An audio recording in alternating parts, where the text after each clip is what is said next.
Assalamualaikum warahmatullahi wabarakatuh.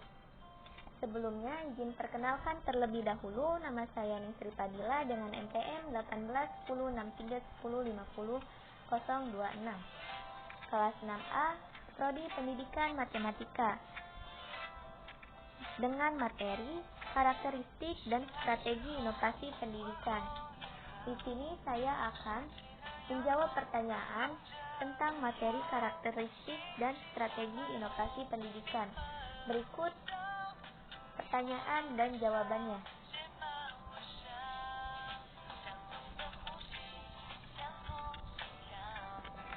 Pertanyaan yang pertama,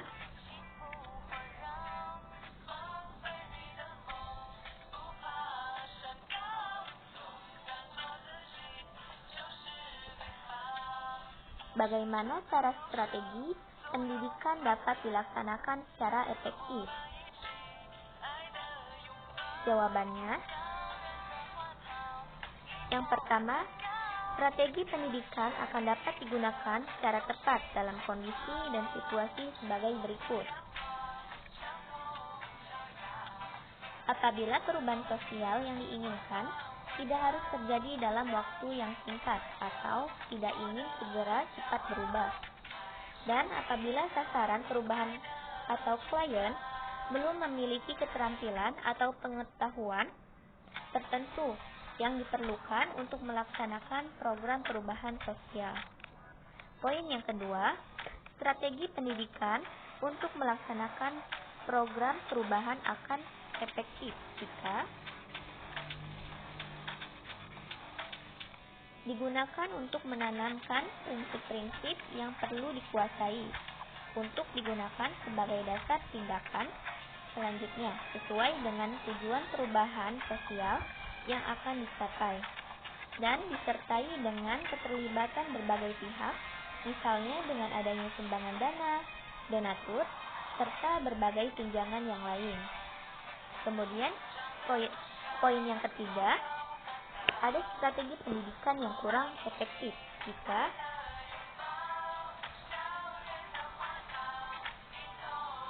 tidak tersedia sumber yang cukup untuk menunjang kegiatan pendidikan dan digunakan dengan tanpa dilengkapi dengan strategi yang lain.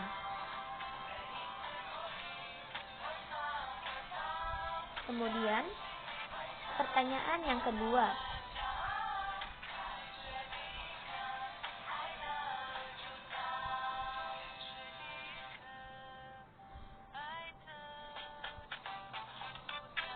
apa saja hal-hal yang menjadi pertimbangan dalam berhasilnya menggunakan strategi bujukan?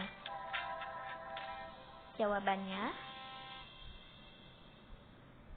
untuk berhasilnya menggunakan strategi bujukan perlu mempertimbangkan hal-hal sebagai berikut. Yang pertama, pada strategi bujukan tepat digunakan bila klien atau sasaran perubahan tidak berpartisipasi dalam proses perubahan sosial dan berada pada tahap evaluasi atau legitimasi dalam proses pengambilan keputusan untuk menerima atau menolak perubahan sosial.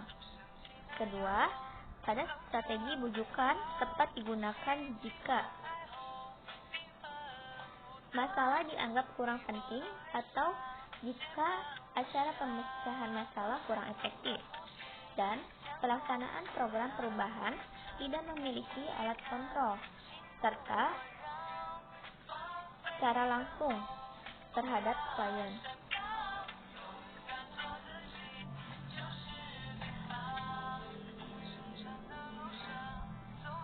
Pertanyaan yang ketiga,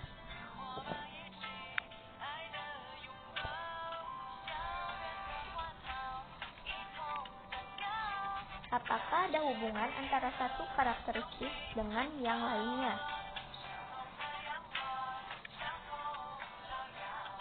Jawabannya,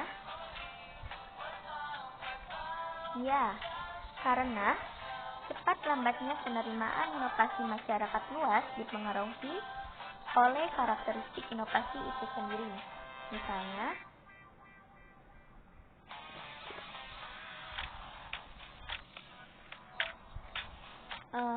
penyebarluasan penggunaan kalkulator dan Bluezen.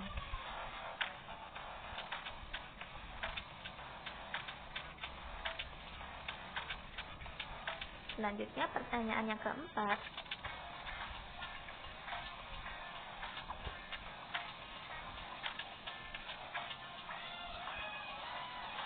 Apa faktor yang menentukan efektivitas pelaksanaan program perubahan sosial? Jawabannya,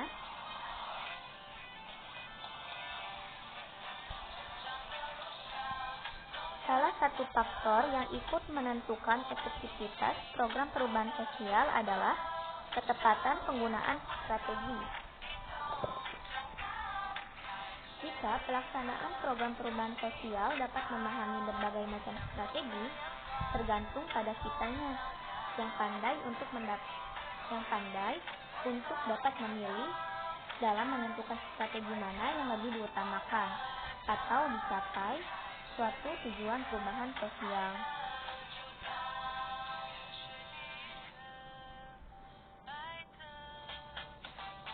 Pertanyaan yang terakhir.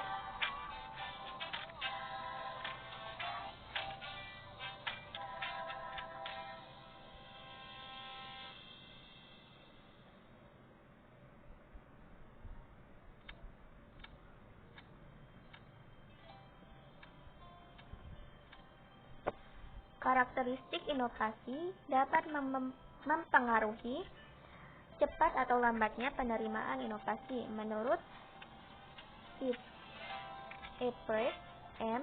Rogers 1993, halaman 14-16, karakteristik inovasi diantaranya adalah keunggulan relatif dan compatible atau compatibility. Kemukakan pendapat Anda mengenai perbedaan kedua karakteristik tersebut. Jawabannya,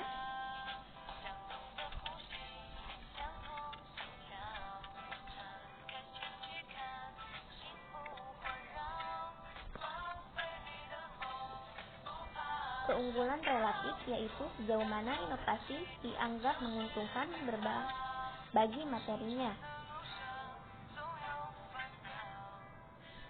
Keuntungan atau kemanfaatan suatu inovasi dapat diukur berdasarkan nilai ekonominya, atau mungkin dari faktor status sosial, kesenangan, kepuasan, atau karena mempunyai komponen yang sangat penting.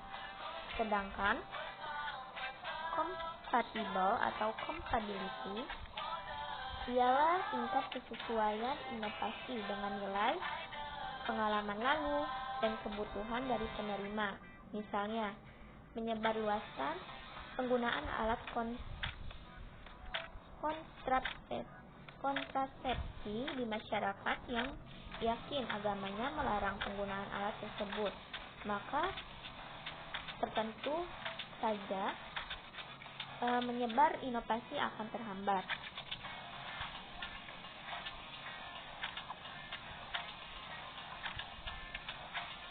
Sekian dari saya. Apabila ada kesalahan dalam menjawab soal dan perkataan, mohon maaf. Terima kasih. Wassalamualaikum warahmatullahi wabarakatuh.